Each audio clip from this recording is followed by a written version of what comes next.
विश्वासघात कहा है।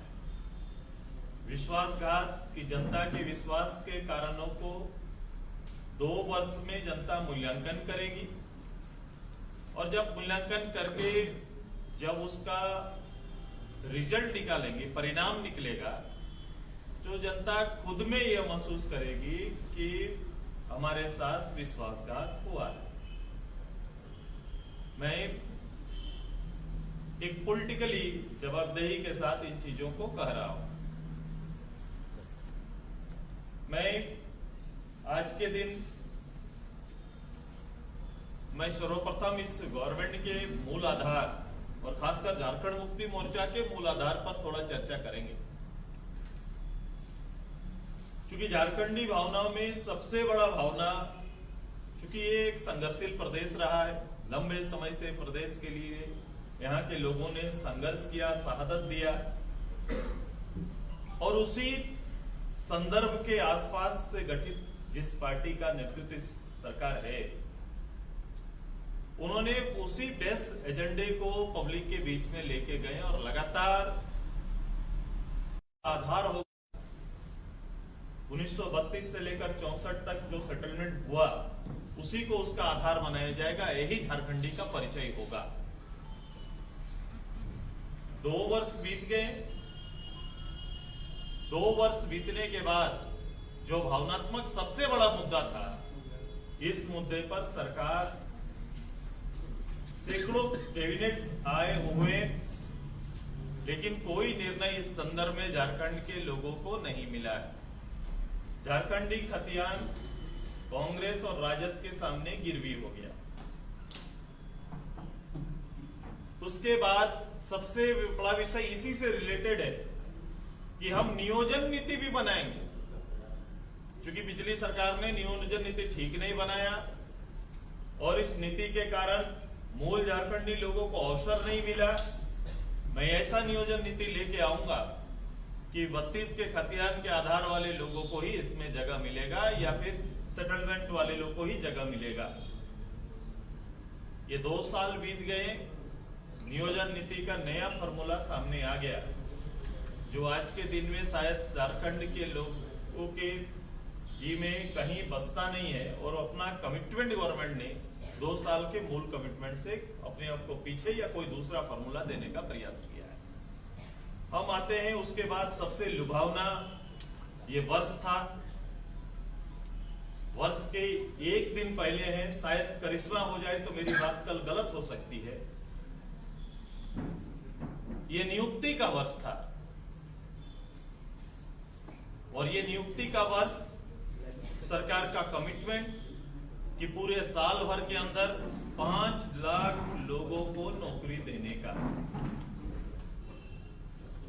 हम नियुक्ति के वर्ष गांठ, सरकार के वर्षगांठ से 1 दिन पहले आपसे रूबरू हो रहे हैं, आपके माध्यम से झारखंड की जनता से रूबरू हो रहे हैं। आप सारे आंकड़े निकाल के देख लीजिए। यदि आज और कल में कोई करिश्मा ना हो तो नई नियुक्ति तो छोड़ दीजिए, पुराने नियुक्ति के आधार पर या नियुक्ति की आशा रखने वाले कई तरह के एग्जाम्स और परिणाम आने के बाद या तो वो कैंसिल कर दिए गए या उन नियुक्तियों को रद्द कर दिया गया। कितनी नौकरियां गई इसका विश्लेषण करना चाहिए कि लोगों के हाथ से कितनी नौकरियां छूट गई।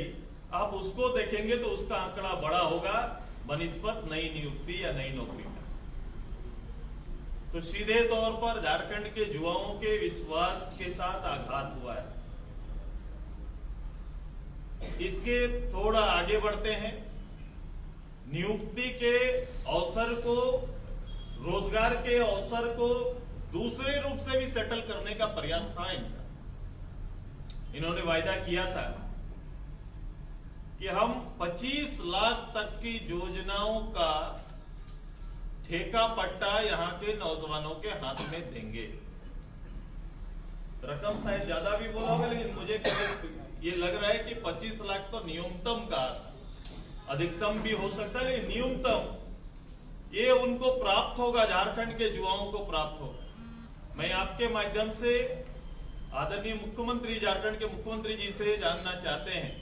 मैंने आज अखबार में देखा कि कल मुख्यमंत्री 3000 करोड़ के सड़क निर्माण या अन्य योजनाओं की आधारशिला रखेंगे। कई योजनाओं की आधारशिला चूंकि रांची जिला में होगी तो मेरे पास भी पत्र आया, लेकिन ये आंकड़ा किसी अखबार ने स्पष्ट किया है कि 3000 से ज्यादा राशि का आधारशिला रखेंगे। पहला तो ऐसी आधारशिला कोई पहली आधारशिला नहीं है, और ये बजट और ये आंकड़ा कोई रिकॉर्ड वाला आंकड़ा नहीं है। इससे पहले 20 साल में ऐसा हुआ नहीं, ऐसा तो कुछ है ही नहीं। लेकिन उसके बाद भी मैं जो खोजना चाहता हूं, मैं जो झारखंड को और झारखंड के युवाओं का अवसर जो इसमें देख रहा था कि 25 लाख तक का झारखंड के युवाओं का रजिस्ट्रेशन और उसको मिलेगा, तो मुख्यमंत्री जी को कल बड़ा स्पष्ट बताना होगा कि 3000 में से कितना ठेका पट्टा जो कल इसके आधारशिला रखेंगे उसमें कितने झारखंडी नौजवानों को कल मिलने वाला है।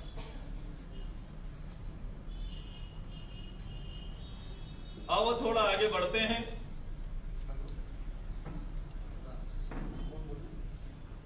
इस राज्य में बिजली को लेकर सरकार का वायदा था,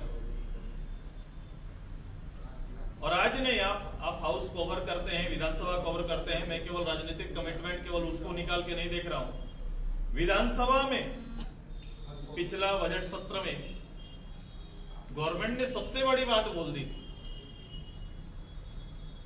कि भाई मैंने अपने चुनावी वायदे में मैंने कहा था कि 100 यूनिट माफ करेंगे।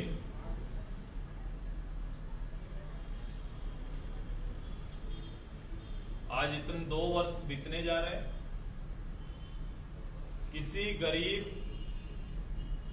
आम लोगों का 100 यूनिट बिजली का ही तो छोड़ दीजिए, अभी बिजली को लेकर एक बड़ा संकट गरीब लोगों के बीच में है। संकट ये आया है कि गरीब की बिजली जलाने को लेकर, हर घर बिजली पहुंच बनाने को लेकर एक लंबी योजना चली, जिसके तहत हर गरीब के घर बिजली जलेगी, बिजली मुफ्त मिलेगा, कनेक्शन मुफ्त मिलेगा, और उसके साथ साथ 2 बल्ब जलाने का मुफ्त अधिकार गांव के लोगों को मिला।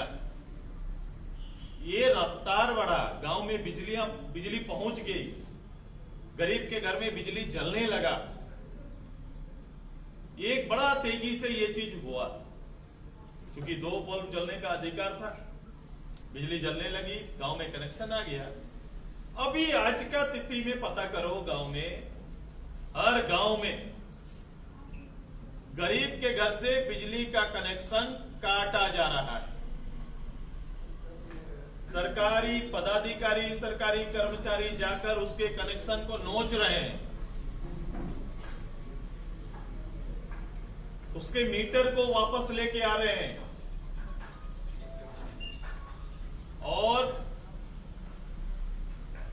बिल उनको थमा रहे हैं।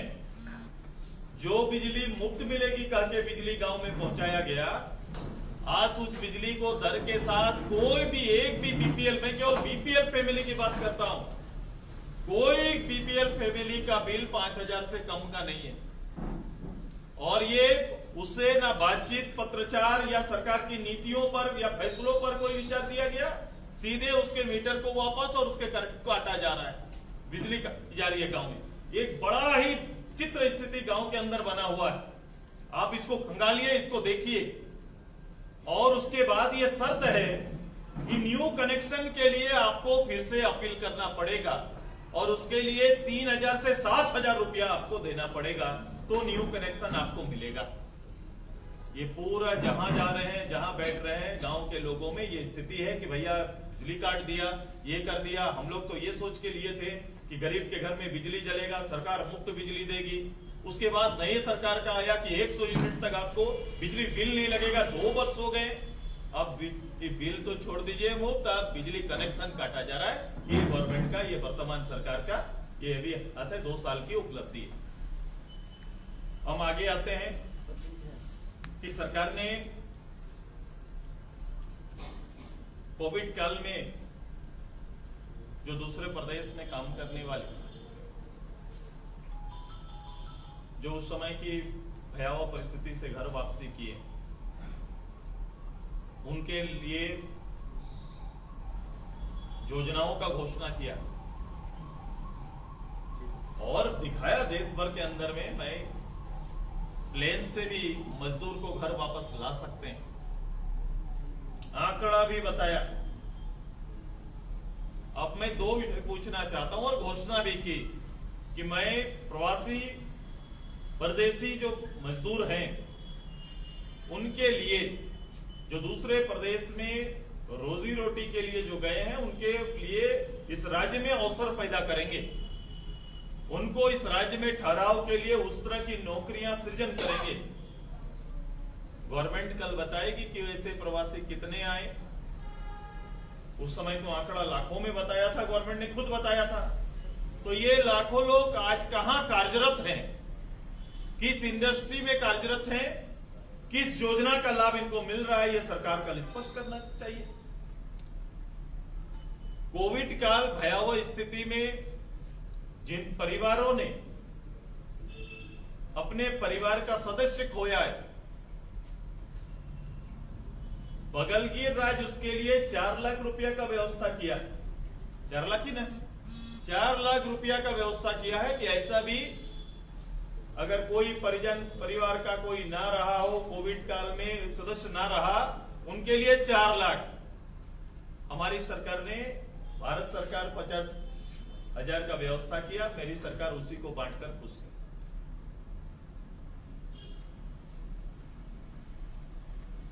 इस कोविड काल में भी लोगों ने, हॉस्पिटल के लिए हम लोगों ने कहा था कि गरीब लोगों के लिए हॉस्पिटल में अवसर बनाइए। अभी भी हॉस्पिटल गरीब के पहुंच से बहुत दूर है।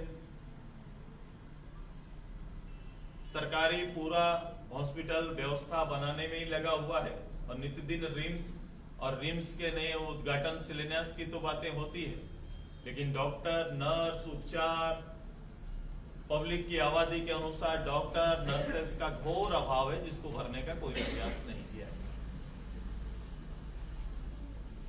हम आगे आते हैं कि ग्रामीण परिवेश में लोगों के ग्रामीण अर्थव्यवस्था को दुरुस्त करने का प्रयास करेंगे।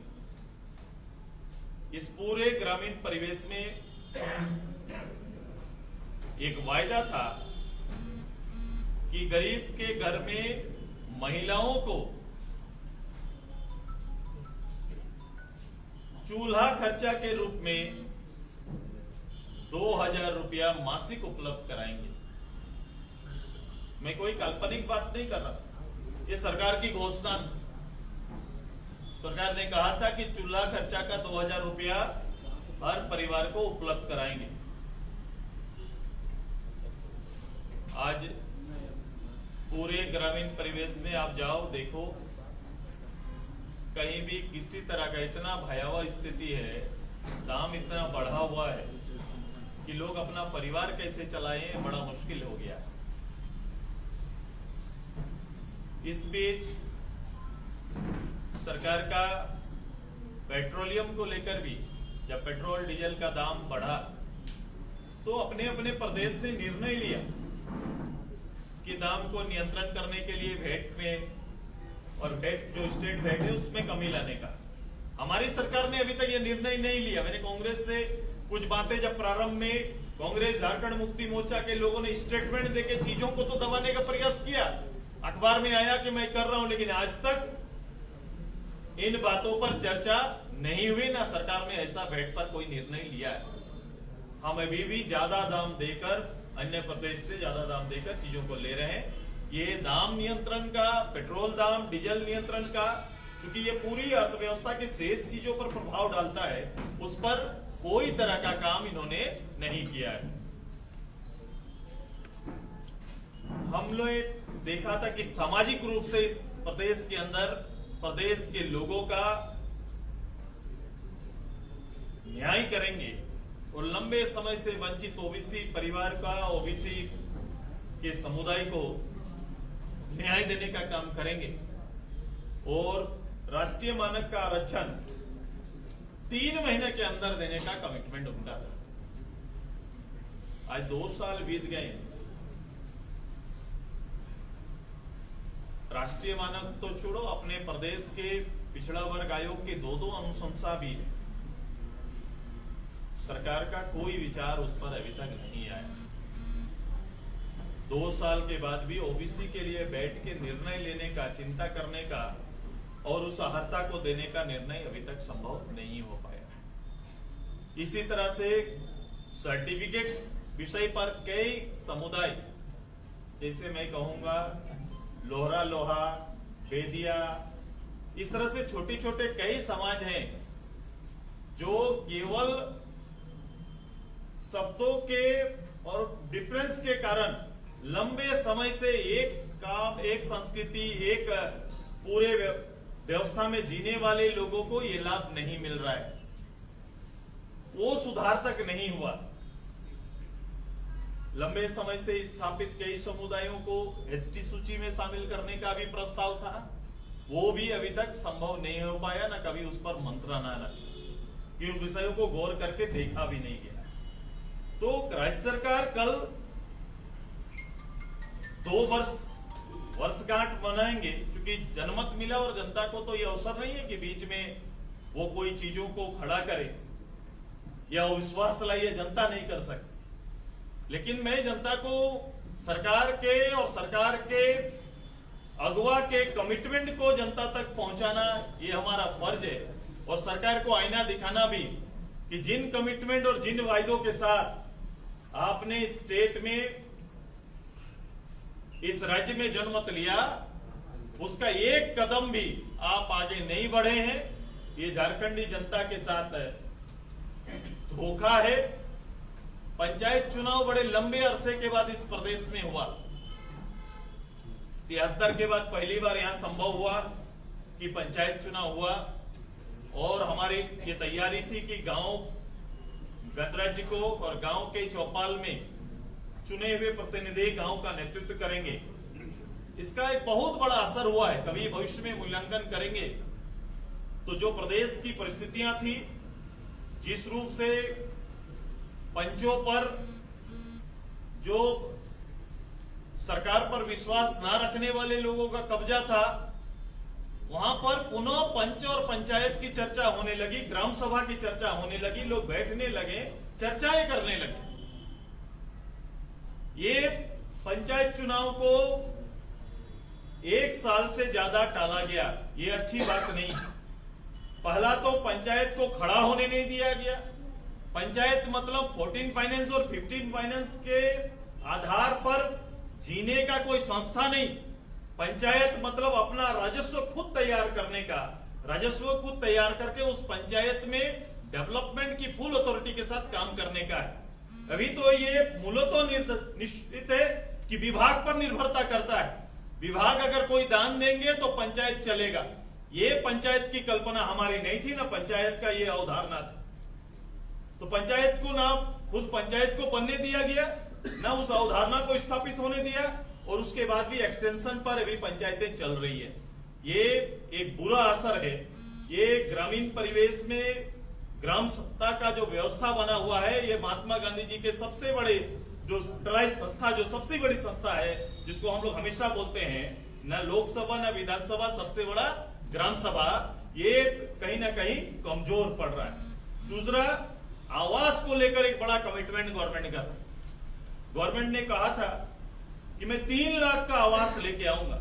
हो सके ये नई योजना की बात किए होंगे। अभी प्रधानमंत्री आवास योजना चल रहा है 1,31,000 का। उनका जो कल्पना था मुख्यमंत्री जी का कि 3 लाख का आवास होगा, जिसमें सबके लिए अलग कमरे होंगे, जिसमें बिजली भी होगी, पंखा भी होगा, शौचालय भी दूर नहीं, शौचालय भी उसी के अंदर होगा, और मेरा 3 लाख का हो। अभी गांव में गांव की सरकार का अभी सभा चल रही, एक भी सभा नहीं छोड़ा। मैं पूरा कोशिश किया कि मैं चूंकि मैं गांव की गवर्नमेंट का, मैं खुद एक उस पूरी व्यवस्था को के साथ आगे बढ़ने वाला, एक पूरा वातावरण देने वाला, एक मैं एक लीडर भी, एक ग्रामीण परिवेश का एक नेता और फिर इनको साथ में अपग्रेड करके एक पूरा माहौल तैयार करने का मैं एक भी मौका नहीं छोड़ता। मुझे ये लगा कि मैं जब वहां पहुंचा तो 3 लाख के आवास का चर्चा लोग करें। मैंने पूछा उनसे, मेरे हर सभा में पूछा है कि आप जितने लोग भी आए हैं सबसे ज्यादा क्या चाहते हैं, तो बोलते घर आवास चाहते हैं। तो मुझे लगा हेमंत बाबू आपका अधिकार, आपकी सरकार में कहीं ना कहीं 3 लाख का आवास जरूर योजना कोई भेजे होंगे। लेकिन वहां जो चर्चाएं हुई वो भारत सरकार के जो आवासीय डाटा जो बना हुआ है, भारत सरकार राज्य सरकार जो 75% भारत सरकार और 25% राज्य सरकार से जो आवास बनता है उसी आवास का चर्चा हुआ। आवास प्लस, तो आवास प्लस पर जो कोटा है उसी पर लोगों ने खूब आवेदन दिए। अच्छा लगा कि लोग आए जुटे, तो इनको लगा कि लोग आ रहे हैं, लेकिन लोग किस लिए आ रहे हैं? लोग आवास मांगने के लिए आ रहे हैं।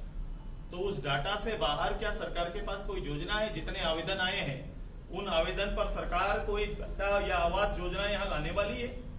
ये आवास योजना जो 3 लाख का था, क्या शेष लोगों को कल मिलने वाला है? क्या ऐसी घोषणाएं कल संभव है? तो ये एक हिसाब से आवास के नाम पर गरीब को 3 लाख आवास का जो सपना दिखाया गया था, कहीं ना कहीं फिर से उसके आधार पर गरीब को जो एक आवास के लिए पूरे जिंदगी भर संघर्ष करता है उसको छलने का काम किया। ये पीडीएस सिस्टम में, पीडीएस सिस्टम जो हमारा स्टेट का है, पीडीएस सिस्टम में लोगों को लाल कार्ड, पीला कार्ड और अभी सरकार ने कहा कि मैं ग्रीन कार्ड बनाऊंगा अतिरिक्त लोगों के लिए। ये ग्रीन कार्ड बनाना, वो 5 किलो यूनिट मिले, लोग को अनाज मिले, लेकिन ग्रीन कार्ड में भारत सरकार के मिलने वाली सुविधा जो प्रधानमंत्री अन्न योजना जो उन्होंने अभी कोविड काल के लिए चलाया उसका लाभ उन परिवारों को नहीं मिलता। दूसरा है कि इसका बड़ा लिमिटेशन है, ये बड़ा लिमिटेशन पे ये काम होगा। लेकिन सबसे बड़ा है कि जो अधिकार प्राप्त है, जो 35 किलो का अनाज पीला में मिलना है, लाल में यूनिट के हिसाब से 5 मिलना है, लेकिन एक भी पीडीएस सिस्टम इस प्रदेश में हमको उस मंत्रालय से, उस मिनिस्ट्री से और डीजी से बता दीजिए कि 35 किलो अनाज जो गरीब का हक है, ये 35 किलो अनाज प्रदेश में किसी गरीब को 35 के 35 किलो मिलता है क्या? हर जगह जितने भी जगह गए और आप छानबीन कर लीजिए, हर जगह उन्हें 2 किलो 3 किलो जहां जैसा हो वो गरीब का हक उससे काटा जाता है। पीडीएस सिस्टम एक काम कर दे जिसके लिए पहले से चलने वाली योजनाओं को पूर्ण रूप से गरीब के यहां पहुंचे, ये सुनिश्चित नहीं कर पाया। वो पीडीएस सिस्टम 2 साल चल रहा है, मैं अन्न दे रहा हूं, अनाज दे रहा हूं। तो एक तरह से पूरे गरीब का भावनाओं को से खेला हुआ ये व्यवस्था है। 2 साल तक कोविड काल का बहाना करके आगे चल रहे हैं, और कभी कभी मुझे तो ये लगता है कि कोविड भी अब सरकारी हो गया। कोविड भी यहाँ प्रदेश में सरकारी हो गया है, क्योंकि कोविड में सरकारी लोगों को कोई रेस्ट्रिक्शन नहीं है, कोई प्रतिबंध नहीं है। सरकारी पार्टी कुछ भी कर सकती है, कोई प्रतिबंध उनके लिए नहीं। लेकिन ये ओपोजिशन के लिए कोविड है। ओपोजिशन अगर कुछ भी बात करेंगे, कोई काम करेंगे, कोई एक्टिविटी करेंगे, तो आपके लिए कोविड और उसके नियम हैं। उसके सरकारी पदाधिकारी उस नियम की बात करते हैं। इसलिए हम कहते हैं कि कोविड अब सरकारी हो चुका है। कोविड भी अपना आचरण समझ गया कि मुझे कैसा रहना है। उन्होंने भी अपना एक लाइन ले लिया कि सरकारी होकर यहाँ पर रहना है, क्योंकि सरकारी लोगों को ये हो नहीं सकता है। वो कुछ भी कार्यक्रम कर सकते हैं, उनको ये पाबंदी नहीं। कभी कभी सिस्टम में पद में बैठने वाले लोग सिस्टम से खुद को अलग या बड़ा समझते हैं। यह एक गलतफहमी है लोगों के बीच में। मैं आने वाले समय में आपके माध्यम से पूरी जनता को, मैं कोई नई बात, कोई नया मांग नहीं, सरकार के वायदों को आपके माध्यम से वह पहुंचा रहा हूं। और ये झारखंड के विश्वास का विश्वासघात है। झारखंड के दिए हुए जनमत जो विश्वास मिला, उस विश्वास के साथ विश्वासघात है। और उसी का 2य वर्ष आज पूरा जाकर जनगण के सामने इन बातों को रखने का काम हम लोग कर रहे हैं। ये हमारा दायित्व है, ये आगाह करना कि क्या हो रहा है, क्या नहीं हो रहा है। आने वाला वर्ष पूरा आंदोलन का वर्ष होगा। मैं नए वर्ष में अपने लोगों के साथ मिलके सरकार के हर उस विषय पर अब सीधे सामने आकर प्रत्यक्ष रूप से लड़ने का अपने संगठन का निर्णय है। जनता के बीच जाकर उन्हें खड़ा करने का और उनके हक, अधिकार और जो उनके साथ विश्वासघात हुआ उसके लिए तैयार करने का। धन्यवाद।